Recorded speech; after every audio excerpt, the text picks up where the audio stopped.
Hello, and thank you for clicking on my video. If you're watching this, you either stumbled upon it in social media where I decided to post it, you're a friend of a friend who was forwarded this video, or you asked me personally, why don't you like Trump? You see, rather than spew on about stuff I can't remember or details I forget, which you'll probably argue with me on, I decided to just send you the link to this video. Watch it if you want, or don't. But if you don't, you won't see where I hid my password to my Instagram in this video. So there you go. This video will be my top 10 reasons why I don't like and will not vote for Donald Trump. They're in no particular order, and they're just a list. Also, before I start, I want to say the following statement. Social media, news outlets, and politicians go out of their way to engineer systems to feed you news that only agrees with your point of view, to increase engagement. If you're the type to only trust one party and think that the other is crazy to think what they think, then here's what I ask of you. Question your sources from time to time. Dig into the other point of view. I know sometimes it's hard to stay engaged with a point of view that you don't agree with, but if you want to improve your argument, what better way can you do that than completely understanding theirs? Also, you might actually become smarter while you're at it. I do that all the time. I'm also not saying I like Biden either.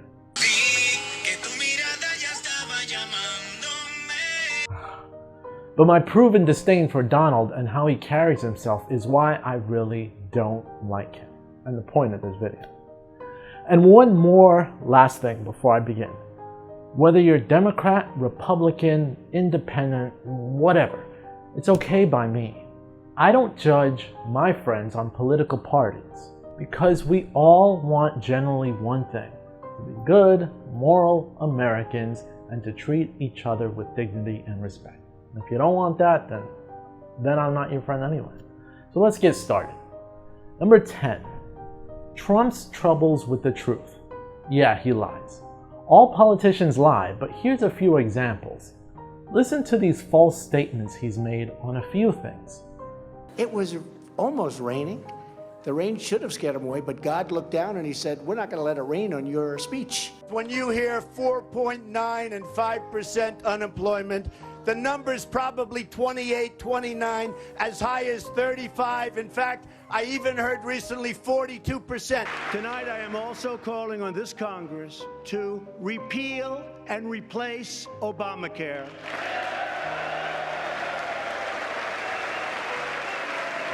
But you've been in office 3.5 years. You don't have a plan. Well, we haven't had, excuse me, you heard me yesterday. We're signing a health care plan within 2 weeks. And I interviewed you in June of last year. You said the health care plan would come in 2 weeks. You told Chris Wallace that this summer it would come in 3 weeks. You promised an executive order on pre-existing. I have it already. But you've been trying to strike down pre-existing conditions. I have it already. It's been 3.5 years. George, it's been 40 years since you had good health care. You never really had good health care in this country. Leslie, the president wanted me to deliver his health care plan. It's a little heavy. Oh my God, this is his health care plan? Yes. Okay, Kaylee, thank you. You're welcome, and the vice president will be with you shortly. Okay. And the president's not coming back? The president's giving you a lot of time.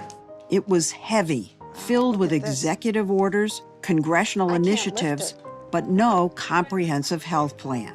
Our gross domestic product, a sign of strength, right? But not for us. It was below zero. Who ever heard of this? GDP can't be less than zero. What's he talking about? And here's what a Trump advisor had to say. I think a lot of the voters who vote for Trump take Trump seriously, but not literally. And so when they hear things like the Muslim comment or the wall comment or things like that, it's not, the question is not, are you going to build a wall like the Great Wall of China, or how exactly are you going to enforce these tests? What they hear is we're going to have a saner, more sensible immigration policy. And of course, on the voter fraud front, since he's provided no evidence and that He insists that there's a river in Wisconsin where ballots were found, but can't name the river. What happened to that? The other day he said they found a lot of ballots in a river. Who is they that found those ballots, and where is this river anywhere in this country? The local authorities. It was a ditch in Wisconsin that they were found, and I can get the article to your inbox if you'd like. And you're missing the forest for the trees here. The point is. No, I cover the news, and I like to report accurately in the news. And when the president says they found a lot of ballots in a river, I simply want to know where the river is. There used to be curiosity. Where's in fact, the Washington Post said mail-in voting is not ready to scale up in the middle of a pandemic. Now there's no journalistic curiosity when we're finding you in 100,000 I'm asking you where the river is, and you can't give an ballots were sent out in Brooklyn. If you say the president meant a ditch, ballots, and then 100,000 more. I just want to know where the river Filibustering is. and lack of journalistic curiosity. I'm very curious. Where's the river? Yeah. Number 9. Trump wants everyone to forget he ignored repeated coronavirus warnings. Though it seemed that he ignored warnings at first, we all know, thanks to his interview, just breathe the air. That's how it's passed. And so that's a very tricky one. That's a very delicate one. It's also more deadly than your strenuous flus. This is deadly stuff. He knew about the coronavirus's deadly risk, but he didn't want people to panic. Earlier this year, he was comparing the coronavirus to the 1917 Spanish flu pandemic. Nobody's seen this, I would say, since 1917, which was the greatest of them all, probably the greatest of them all, right? 1917. There's been nothing like this since probably 1917. That was the big one. You read about them. You read about them from 1917, and you read about them from lots of other time. But that pandemic was the 1918 Spanish flu. Why didn't anyone correct him? Anyway, this on top of the fact that he had his own people tell Americans that COVID would not come here? This president will always put America first. He will always protect American citizens. We will not see diseases like the coronavirus come here. We will not see terrorism come here. And isn't that refreshing when contrasting it with the awful presidency of President Obama? And of course, trying hydroxychloroquine, which was unproven to be effective at the time and could cause serious risks to those with heart conditions. But who cares, right? Number 8, like many authoritarian leaders, especially those he's friends with, he only supports those media groups that agree with him. It's an ego thing. This is another reason I don't like him. He reminds me of the type of boss whose ego doesn't fit in the room and only wants yes men and women around him. That goes for reporters too, like softball questions like this from OANN. Do you consider the term Chinese? OAN. Yes, sir. Very good. Thank you very much. You treat me very nicely. Do you consider the term Chinese food racist because it's food that originates in China or it has Chinese? No, I don't think it's racist. I don't think it's racist at all.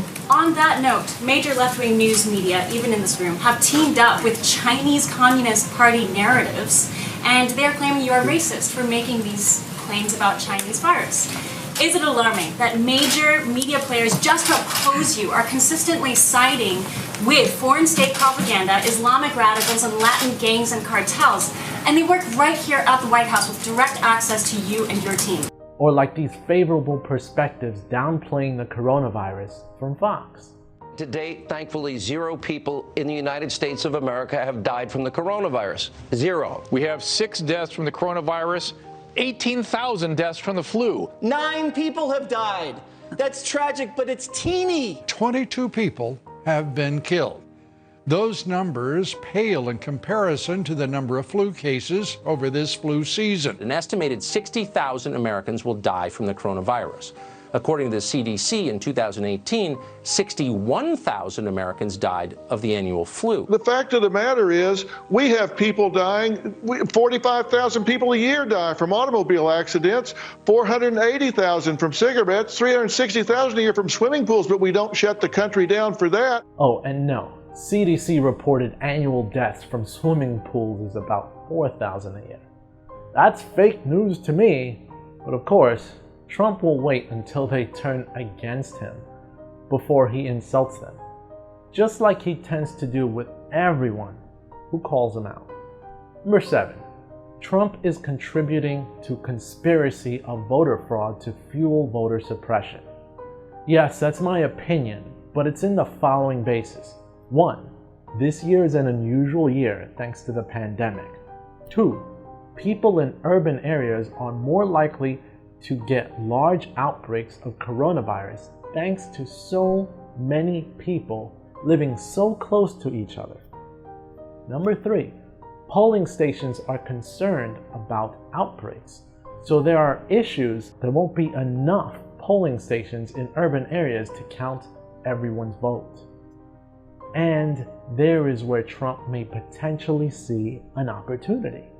Basically, he believes voting by mail will be fraudulent, and that's what he'll tell people, even though he's got no proof. But voter suppression due to pandemic and less voting stations, along with reduced funding for USPS to make it harder for mail-in voting and wanting to make sure that all votes are in by November 3rd, all contribute to make it harder to vote. However, if you live in a suburban or rural area where there won't be massive lines, it'll be easier for you to vote. And that demographic is predominantly more Republican. Number 6 is dumb arguments with Twitter during a pandemic. Twitter? Who cares? You're the president. Do your job. Twitter fact-checked him on his unproven claim about voter fraud, so he gets angry and wants to take legal action against them. What? Number 5. On June 1st, 2020, there were BLM protests outside of the White House. There was already a set curfew for protesters who were practicing their legal American right for peaceful protests. However, the protesters knew of a curfew before they had to disperse. However, half hour before that curfew, police officers and more personnel forced protesters and reports aggressively pushing them away with no prior warning were given out. Why? So that Trump could have a photo op. Americans were hurting. Americans needed leadership. But like an authoritarian, Trump just held the Bible upside down or so in front of a church. Jim Mattis, former Secretary of Defense, said that he was angry and appalled by this. Of Mattis, Trump said, "Probably the only thing Barack Obama and I have in common is that we both had the honor of firing Jim Mattis, the world's most overrated general. I asked for his letter of resignation and felt great about it. His nickname was Chaos, which I didn't like, and changed to Mad Dog. His primary strength was not military, but rather personal public relations. I gave him a new life, things to do, and battles to win, but he seldom brought home the bacon. I didn't like his leadership style or much else about him, and many others agree. Glad he is gone." He was happy to fire the guy? It was a lie. Mattis resigned due to the way he felt Trump was handling Syria. Before that, Trump liked Mattis. We are going to appoint Mad Dog Mattis as our Secretary of Defense. Jim is a Marine Corps 4-star general. I have a general who I have great respect for, General Mattis. General Mattis is the living embodiment of the Marine Corps motto, Semper Fidelis. Secretary Mattis has devoted his life to serving his country. He led an assault battalion in Operation Desert Storm. I think he's a terrific person. He's doing a fantastic job. Mad Dog plays no games. He's a man of honor, a man of devotion. The American people are fortunate that a man of this character and integrity will now be the civilian leader atop the Department of Defense. Number 4, Trump's inability to carry an interview without lying to the public or treating everyone like they're stupid. Take his interview with Fox's Chris Wallace. At one point, he points out that he believes the charter put forward by Biden and Bernie want to abolish the police.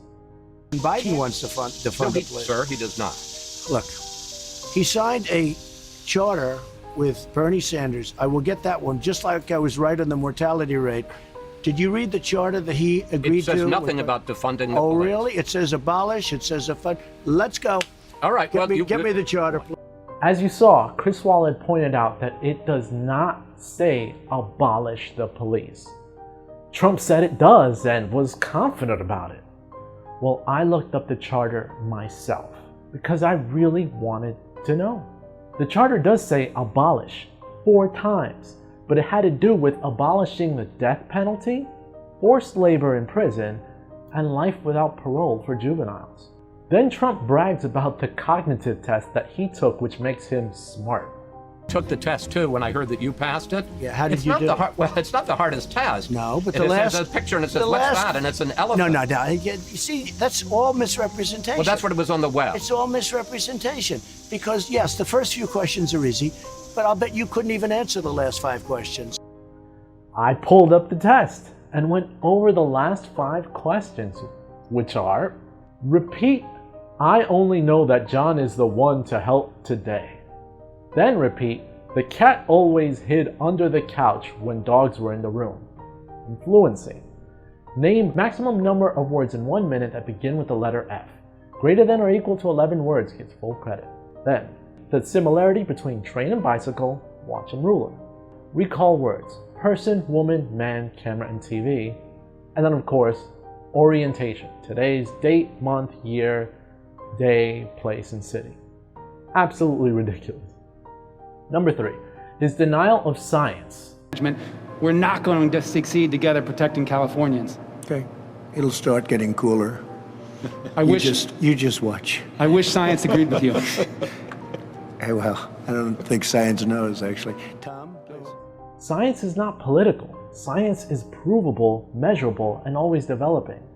He bases his beliefs based solely on money and politics, not because he cares about you, like how trees fall down and explode. When trees fall down, after a short period of time, about 18 months, they become very dry. They become really like a matchstick. And they get up, there's no more water pouring through, and they become very, they just explode. What he didn't mention in that is that the fires in California were mostly on federal land. So it was his responsibility to maintain those forests, but he blames it on local government instead. Again, lying. Number 2, kind of an offshoot for intelligent people in the medical scientific community recommending you to wear masks. He still holds rallies where there are thousands of maskless supporters showing very little care for the health of themselves and their country. That same practice led to him hosting a super spreader event where many of his supporters and himself got infected with coronavirus. And the number 1 reason I don't like him is this damn tweet. In this tweet, he was celebrating Cinco de Mayo and bragging about taco bowls in a Trump Tower grill, and that he loves Hispanics. That just made me nauseous. Yes, it's my own opinion. I'm Hispanic but can't stand tacos. Rice and beans guy all the way. Well, there you have it. Just 10 of the many things I could have mentioned in this video. I couldn't fit them all, to be honest, because he's not someone I support for so many reasons, not just these. Take, for example, the fact that he held the government employees hostage with a shutdown for a record 35 days to get $5.7 billion for his glorious wall. He ended up getting only a small fraction of that and started building. So yes, he built 300 miles of wall. Only 5 miles were new wall that didn't already exist. And were they impenetrable?